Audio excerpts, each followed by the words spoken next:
తెలంగాణ భవన్లో జూబ్లీహిల్స్ నియోజకవర్గ బీఆర్ఎస్ కార్యకర్తలతో సమావేశం జరుగుతుంది. ప్రస్తుతం బీఆర్ఎస్ వర్కింగ్ ప్రెసిడెంట్ కేటీఆర్ మాట్లాడుతున్నారు. లైవ్ లో చూద్దాం.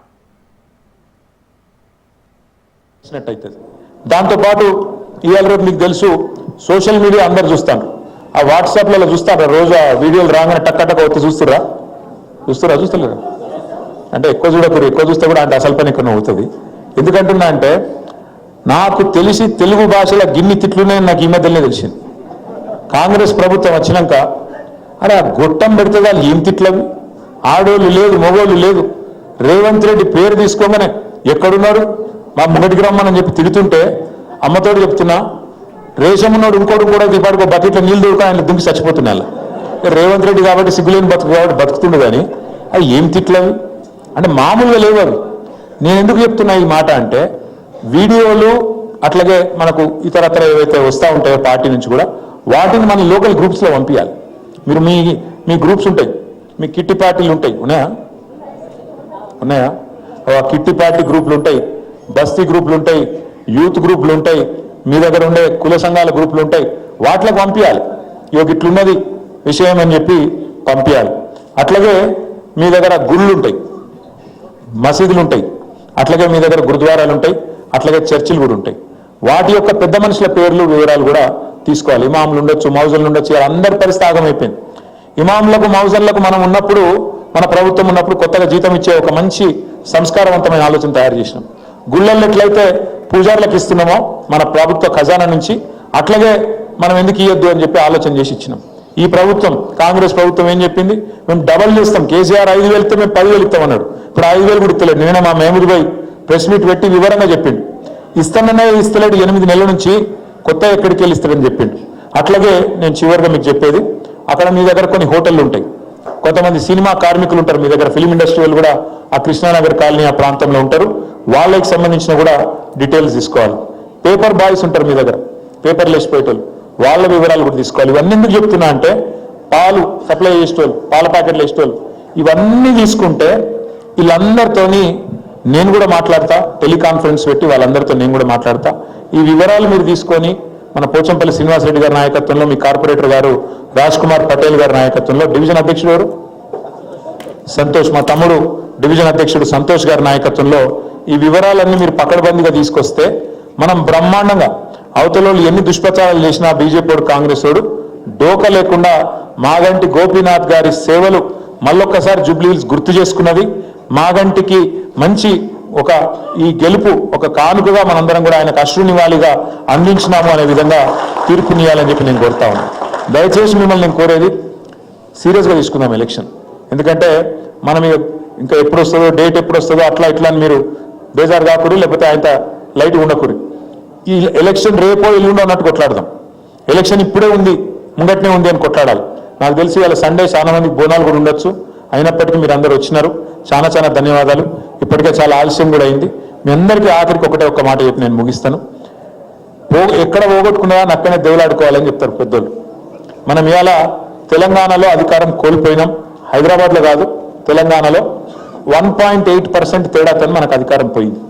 మళ్ళా తిరిగి కేసీఆర్ గారు ముఖ్యమంత్రి కావాలి, మళ్ళా గులాబీ జెండా ఎగరాలి అంటే ఎవరి చేతుల్లోనే లేదు, మన చేతుల్లోనే ఉంది. అందుకే దయచేసి అందరం సీరియస్గా తీసుకొని గట్టిగా కొట్లాడదాం. పేరు పేరున మీ అందరికీ మళ్ళొకసారి నమస్కారాలు. చిన్నపిల్లలతో సహా వచ్చిన మా ఆడబిడ్డలందరికీ మళ్ళొకసారి ప్రత్యేకంగా నమస్కారాలు. జై తెలంగాణ, కేసీఆర్ గారి నాయకత్వం.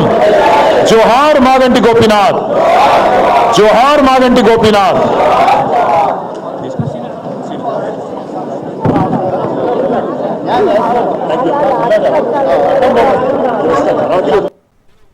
సృష్టి ఫర్టిలిటీ సెంటర్ కేసులో పోలీసులు దర్యాప్తు చేపట్టారు. ఈ కేసులో మరొకరిని అరెస్ట్ చేశారు గోపాలపురం పోలీసులు. కృష్ణ అనే ఏజెంట్ను అరెస్ట్ చేశారు పోలీసులు. నిన్న ఏజెంట్లు హర్షరాయ్, సంజయ్, రిసెప్షనిస్ట్ నందినిని అరెస్ట్ చేశారు. కాగా ఈ కేసులో అరెస్టుల సంఖ్య 12కు చేరింది. ఇక విశాఖపట్నంలోని ఏజెన్సీ ప్రాంతాలు, విజయవాడ, హైదరాబాద్ ప్రాంతాల్లో పిల్లలను విక్రయించే వారి కోసం ఏజెంట్లు గాలిస్తున్నారు. ఎక్కువ మంది పిల్లలు పేద కుటుంబాలే లక్ష్యంగా హర్షరాయ్, కృష్ణ, సంజయ్ వేట మొదలుపెట్టారు. ఈ వివరాలను హైదరాబాద్ రిసెప్షనిస్ట్ నందినికి అందిస్తున్నారు ఏజెంట్లు.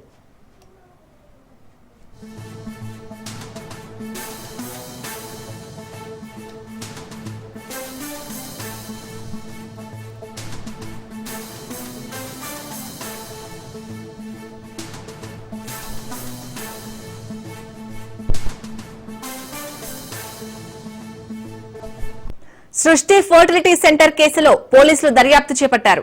ఈ కేసులో మరొకరిని అరెస్ట్ చేశారు గోపాలపురం పోలీసులు. కృష్ణ అనే ఏజెంట్ ను అరెస్ట్ చేశారు పోలీసులు. నిన్న ఏజెంట్లు హర్షరాయ్, సంజయ్, రిసెప్షనిస్ట్ నందినిని అరెస్ట్ చేశారు. కాగా ఈ కేసులో అరెస్టుల సంఖ్య 12కు చేరింది. ఇక విశాఖపట్నంలోని ఏజెన్సీ ప్రాంతాలు, విజయవాడ, హైదరాబాద్ ప్రాంతాల్లో పిల్లలను విక్రయించే వారి కోసం ఏజెంట్లు గాలిస్తున్నారు.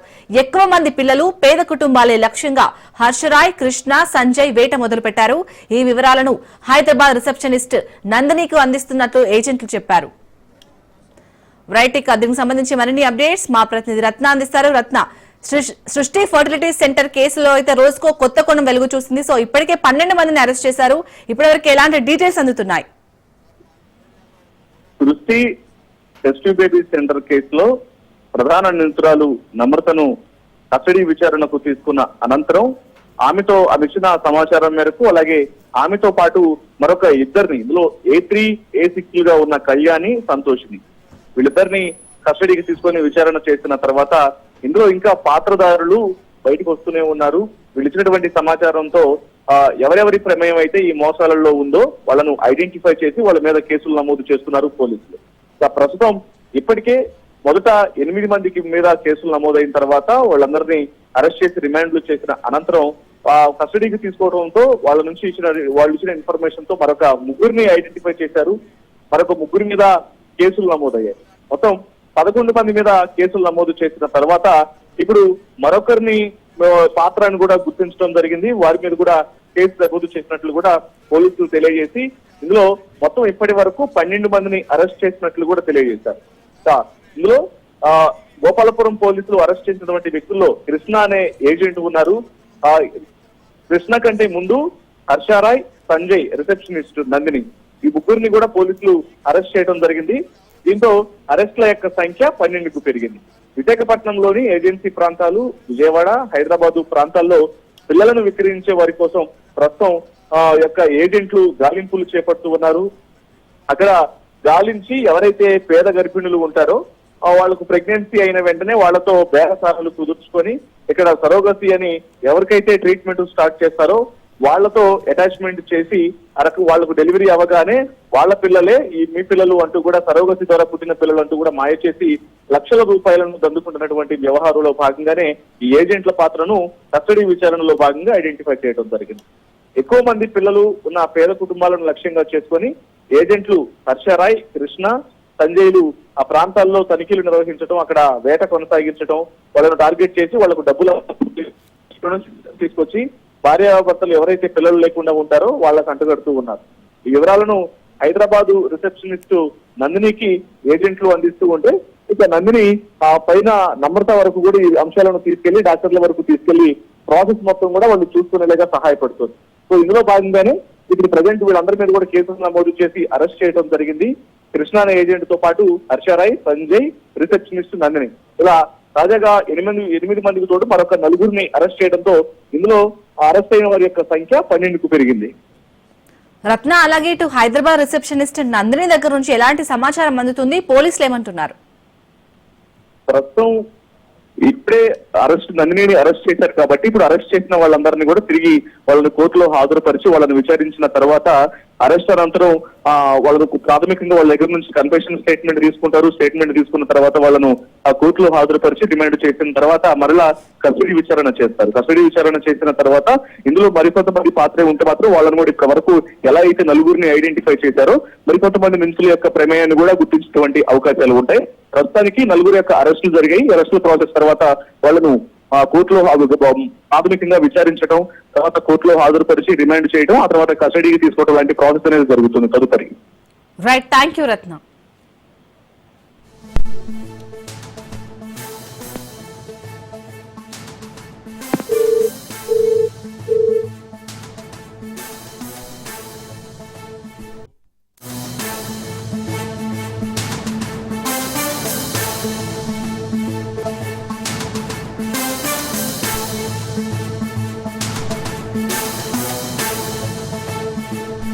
బాపట్ల జిల్లా బల్లికురవలోని ఓ గ్రానైట్ క్వారీలో ప్రమాదం జరిగింది. క్వారీ అంచు విరిగిపడటంతో 6 కార్మికులు మృత్యువాత పడ్డారు. మృతుల సంఖ్య మరింత పెరిగే అవకాశం ఉంది. ప్రమాదం సమయంలో 15 మంది కార్మికులు ఉన్నట్లుగా తెలుస్తోంది. పోలీసులు ఘటనా స్థలానికి చేరుకుని సహాయక చర్యలు కొనసాగిస్తున్నారు.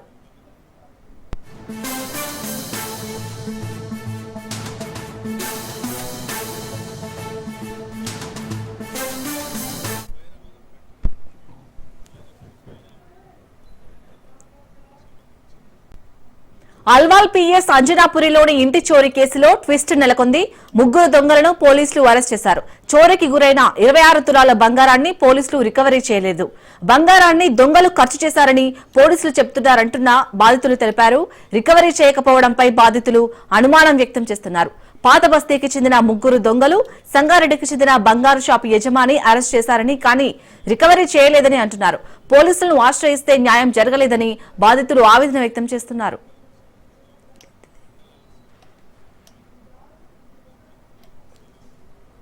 మా గోల్డ్ మొత్తం పోయింది 26 తులాస్. వాళ్ళకి దొరికింది 5 తులాసే దొరికినాయి అని చెప్తున్నారు. మా దగ్గర బాక్సులు అన్ని, మా దగ్గర ప్రూఫ్స్ ఉన్నాయి, ఫొటోస్ ఉన్నాయి, అన్నీ ఉన్నాయి. మా దగ్గర పోయింది 26 తులాస్. వాళ్ళు మొత్తం అందరూ కలిసి అబద్ధం చెప్తున్నారు సార్. పోలీసులు దొంగలు మొత్తం. ఎస్ఐ తిమ్మప్ప మా మీద గట్టిగా రైజ్ అవుతున్నారు. మేము ఏమన్నా అడుగుతుంటే మా మీద రైజ్ అవుతున్నారు, కానీ దొంగల మీద ఒక్క మాట అనలేదు, వాళ్ళని ఒక్క దెబ్బ కొట్టలేదు.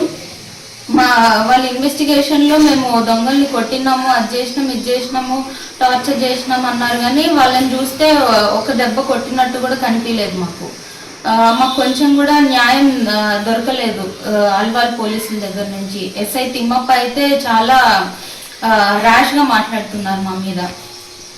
అయితే మాకు హైయర్ అఫీషియల్స్ నుంచి కొంచెం న్యాయం దొరుకుతుందని మీడియా వాళ్ళని అప్రోచ్ అయినాం. కొంచెం మాకు ఏదైనా న్యాయం జరిగేటట్టు. కటిక చీకటి కమ్ముకున్న వేళ అతను కాంతి పుంజంలా వెలుగునిస్తాడు.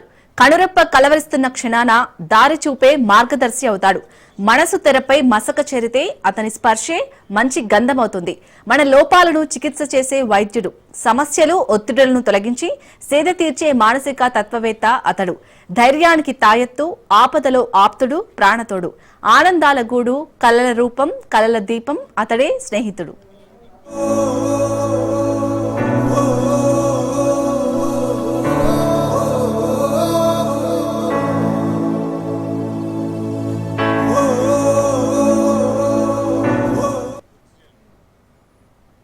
స్నేహాన్ని పువ్వుతో పోల్చకు, వాడిపోతుంది. మంచుతో పోల్చకు, కరిగిపోతుంది. ఆకుతో పోల్చకు, రాలిపోతుంది. నీ చిరునవ్వుతో పోల్చు, శాశ్వతంగా ఉండిపోతుంది. మనసు మారుతుంది ఒక మాటతో, కల చెదిరిపోతుంది ఒక మెలకువతో, ప్రేమ విడిపోతుంది ఒక అనుమానంతో, జీవితమే ఉన్నతంగా మారుతుంది మంచి స్నేహంతో.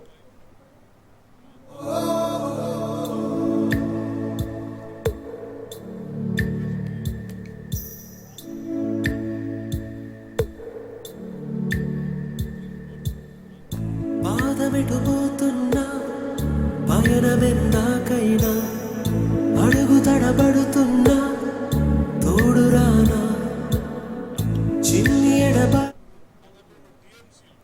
పసిప్రాయపు ప్రేమమయం స్నేహం, చిరునవ్వుల దరహాసం స్నేహం, తనను మించిన నమ్మకం స్నేహం, తనువుకి నమ్మకం స్నేహం, కలకాలం కనుల మాటన శాశ్వతం ఈ స్నేహం.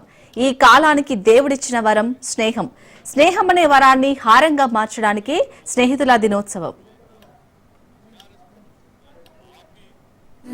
తడి కన్నులనే తుడిచిన నేస్తమా.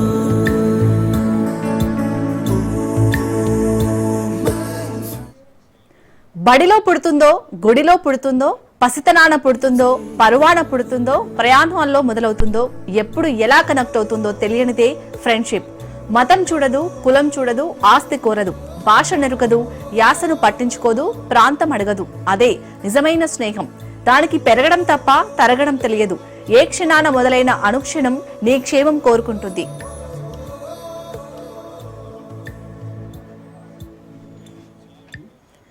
కిరణానికి చీకటి లేదు, సిరిమువ్వకి మౌనం లేదు, చిరునవ్వుకు మరణం లేదు. స్నేహానికి అంతం లేదు. చెడ్డ వాళ్ళ స్నేహం ఉదయం పూట నీడలాంటిది, అంతకంతకు తరిగిపోతుంది. అదే మంచి వాళ్ళ స్నేహం మధ్యాహ్నం నీడలాంటిది. ఎండ పెరిగే కొద్దీ నీడ పెరుగుతుంది కాబట్టి మంచి స్నేహితులు దొరకడం అదృష్టం కాదు కాదు దేవుడిచ్చిన వరం. పంచుతోంది నీరు నీరు నుంచి మన స్నేహ గీతం ఏరా ఏరాల్లోకి మారే మోమాటాలే లేని కళెచ్చాలు మారే ఒంటరైనా ఓటమైనా వెంట నడిచే నీడ నీవే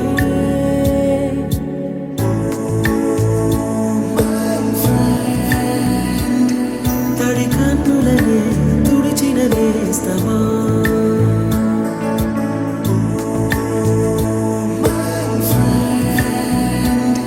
పొడి తుడుకులలో నిలిచిన స్నేహమా